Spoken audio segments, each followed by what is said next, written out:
Hello viewers, today we are going to discuss basic principles or axioms of Newtonian mechanics as promised in the previous video. We have total 6 basic principles or axioms of Newtonian mechanics. These are the statements which are experimentally observable, but we don't have any other reasoning for these statements. Few of these statements have been elaborately discussed in previous videos. I will state them here for sake of completeness. First axiom of Newtonian mechanics is Newton's first law, which states every body continues to remain in its state of rest or of uniform motion along a straight line unless it is acted upon by an external agency termed as force.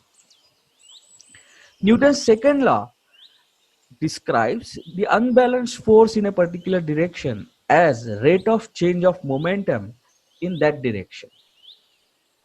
Newton's third law states every action has equal and opposite reactions. If body 1 takes action on body 2 will respond by taking equal and opposite reaction.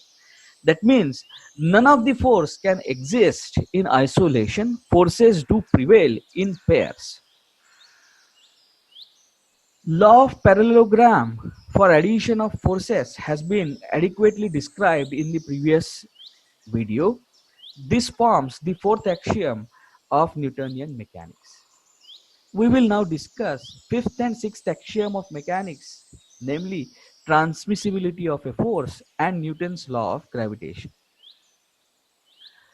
If you have a force acting on a body and if you slide this force along its line of action anywhere on the body, then the conditions of equilibrium or of accelerated motion of a body remain unchanged. This is called as transmissibility, principle of transmissibility of a force. Mind you, I have not used the word effect of a force because let us say if you slide the force from here to here, so first thing that you observe is point of application is going to change, and let us say at this point the force is pushing, whereas if I apply this force along its line of action but in pulling fashion, then that means the effect of a force in terms of its sense is going to change from this point as I transfer the force from this point to this point. But you have to understand that it does not alter the condition of equilibrium or of accelerated motion of the entire body.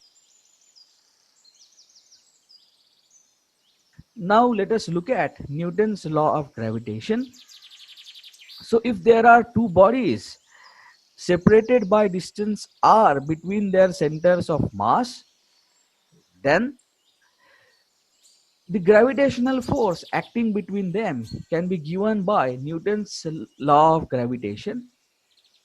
It says the gravitational force between two bodies is proportional to product of their masses and inversely proportional to square of distance between their centers of mass, and the constant of proportionality is given by capital G. Mind you, this is not the gravitational acceleration small g that we use or that we are acquainted to.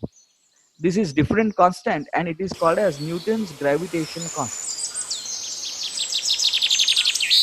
Mind you, this force F subscript G acts from center of mass of one body to center of mass of another body. So these two principles form the last two axioms of Newtonian mechanics.